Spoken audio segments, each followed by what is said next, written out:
বিসমিল্লাহির রহমানির রহিম। উপস্থিত আজকের সভার সম্মানিত সভাপতি,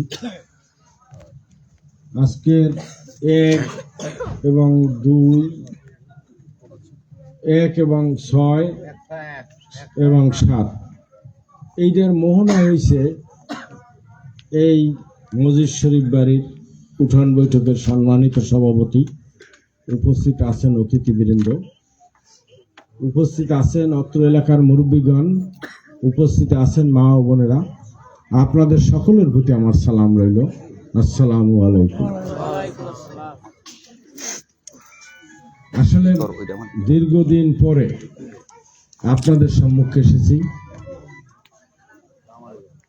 বিশেষ কোনো উপলক্ষ, বিশেষ কোনো কারণ ছাড়া আসলে সভা সমাবেশ হয় না। সভা সমাবেশ বিশেষ করে নির্বাচনের সময় সভা সমাবেশ হয়। এর মধ্যে ইতিমধ্যে আমাদের মাঝে উপস্থিত হয়েছেন আমতলী উপজেলার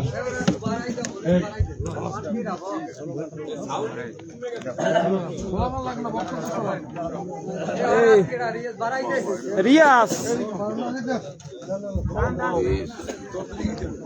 জালাল ফকিরের আগমন শুভেচ্ছার স্বাগতম, জালাল ফকিরের আগমন শুভেচ্ছার স্বাগতম, জালাল ভাইয়ের মাটি আমতলীর ঘাটি, আমতলীর ঘাটি জালাল ভাইয়ের মাটি। সম্মানিত টাইম শেষ হয়ে গেছে না কাকি? হ্যাঁ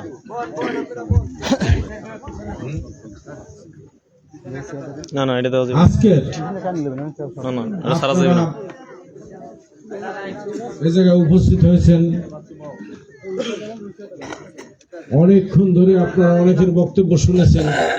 সময় যেহেতু কম, অল্প কথার ভিতরে আমি আমার বক্তব্য শেষ করতে চাই। আজকের এই নির্বাচনে আমরা যদি আমাদের ভোট দানে যদি আমরা ভুল করি, তাহলে আমাদের 5 বছর নয়, আরো সময় আমাদের কষ্ট করতে হবে।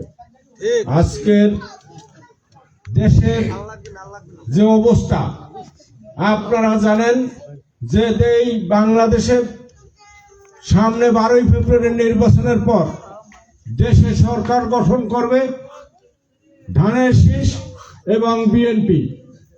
আমাদের রাষ্ট্রনায়ক হবেন তারেক রহমান, প্রধানমন্ত্রী হবেন তারেক রহমান।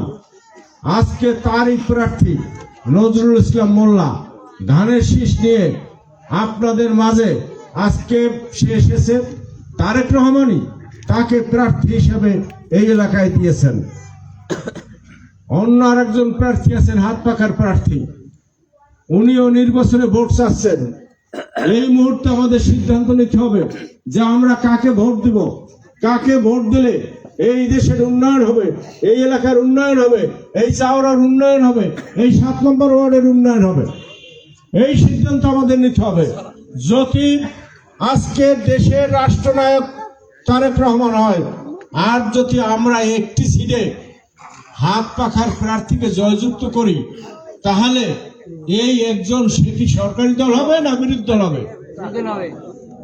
বিরোধী দল হলে তাহলে কি এলাকার উন্নয়ন হবে? বিরোধী দলের প্রার্থী, সে বিরোধী দল যে সংসদ সদস্য নির্বাচিত হয়, সে কিন্তু সরকার কর্তৃক বিশেষ বরাদ্দ পায় না, বিশেষ বরাদ্দ পায় না এবং অতিরিক্ত বরাদ্দ পায় না।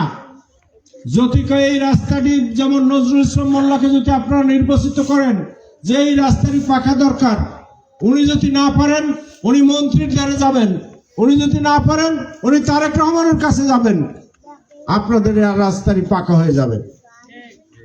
আর মন্ত্রী যদি হয় বিএনপির, আর হাত পাখা যদি হয় এমপি, তাহলে কি বিএনপির মন্ত্রীদের যাইতে পারবে?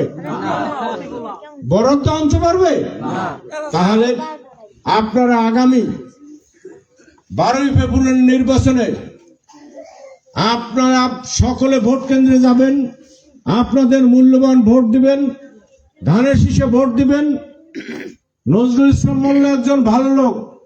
কিছুদিন আগে এই জায়গায় আপনাদের একটি সমাবেশে সে ভিডিও কলে কথা বলেছে, আপনারা শুনেছেন? কে শুনছিলেন?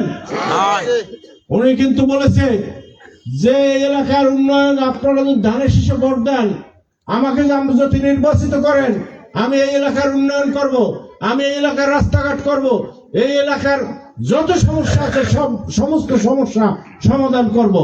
তাই আমাদের এই সমস্যা সমাধানের জন্য আমাদের ব্যাপক সমস্যা আছে। আমাদের এই এলাকায় রাস্তা নাই, আমাদের এই এলাকায় কালভার্ট নাই, আমাদের খাল কাটতে হবে, আমাদের কৃষি ব্যবস্থার উন্নতি করতে হবে, আমাদের আরো অনেক সমস্যা আছে। সব সমস্যাগুলো সমাধান করার জন্য আমাদের আগামী 5ই ফেব্রুয়ারি আমাদের নজরুল মোল্লাকে ভোট দিতে হবে। নজরুল মোল্লা একজন ভালো লোক, আমি তাকে চিনি, আমি তার সাথে একসাথে যুব দল করেছি, একসাথে রাজনীতি করেছি, আমি তার সাথে একসাথে চেয়ারম্যানই করেছি। উনি কিন্তু সৎ ব্যক্তি। উনি 3 টার্ম চেয়ারম্যান থাকার পরও ওনার কিন্তু কোটি কোটি টাকা নাই, ওনার কিন্তু ভালো বাসা নাই, 5তলা বাসা নাই, ওনার গুলশান বনানীতে বাসা নাই। উনি আপনাদের আমাদের মতো একজন সাধারণ মানুষ। আজকে অনেকে বলেন যে নির্বাচনে এইভাবে কেমন করে নির্বাচন হয়, টাকা নাই, পয়সা নাই। উনি কোথায় তো দেবে টাকা, উনি কোথায় তো দেবে খরচ? আমি ওনার কাছে জিজ্ঞাসা করেছিলাম যে মানুষ তোমাকে ভোট দেবে, কিন্তু তুমি তো আজকে টাকা দাও না, পয়সা দাও না, নিজের খাইয়া সবাই ধানের শীষ করতে আছে, তুমি তাদের কি দেবা? উনি বলেছে আমি উন্নয়ন দেব, উনি বলেছে আমি সমস্ত মানুষের সমস্যা সমাধান করব। এইটা তোমাকে ওয়াদা দিলাম এবং তুমি তোমার এলাকায় জনগণকে এই ওয়াদা, আমার ওয়াদাকে সকলের কাছে পৌঁছে দেবা। যে আপনারা ধানের শীষে ভোট দেবেন, সবাই এক জায়গায় ধানের শীষে ভোট দেবেন। আমাদের মাত্রা কি? আমাদের মাত্রা কি? 12ই ফেব্রুয়ারি ভোট কোথায় দেব? সবাই মিলে 12ই ফেব্রুয়ারি ভোট কেন্দ্রে যাবেন, আমার মা বোনদের নিয়ে যাবেন। সকলে আগে কিন্তু আমার মা বোনদের পাঠাবেন, তারপর আপনারা যাবেন ভোট কেন্দ্রে। এবার কিন্তু 7:30টায় ভোট শুরু হবে। আপনারা আগের মতো 8টা-9টায় যাইয়েন না, এবার সকালে গিয়েই ভোট কেন্দ্রে থাকবেন এবং ভোট দিয়ে বাড়ি এসে তারপরে মা বোনেরা রান্না বান্না করবেন। আপনারা 12ই ফেব্রুয়ারি ধানের শীষে ভোট দেন, নজরুল মোল্লাকে ভোট দেন, সামনে আপনারা অনেক কিছু পাবেন। এই আশা আকাঙ্ক্ষা রেখে আমি আমার বক্তব্য শেষ করছি। আল্লাহ হাফেজ। বাংলাদেশ জিন্দাবাদ। শহীদ জিয়া অমর হোক, খালেদা জিয়া অমর হোক, তারেক জিয়া প্রধানমন্ত্রী জিন্দাবাদ। এ মার্কা আছে, এ কোন সে মার্কা? বরগুনাতে নজরুল ভাইয়ের, জালাল ভাইয়ের, মহসিন ভাইয়ের, চাওরাতে।